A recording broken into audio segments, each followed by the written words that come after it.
Hi there! Are you sick and tired of getting those nasty cuts from those zip ties? Unior has a solution for you.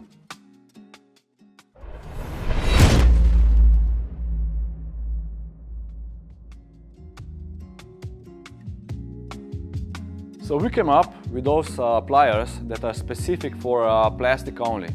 They're not meant to be used with any steel wires because you might cut the blades, but they work and they perform really well and nice for the plastic, to use on the plastic with plastic zip ties. How do you use it? I'm going to show you now. Install the zip tie and using our flush cutters, you can make a clean and nice cut. Job done. Make sure to make your life easier with our flush cutters. Follow us on our webpage uniorbiketools.com. Thanks for watching. Cheers.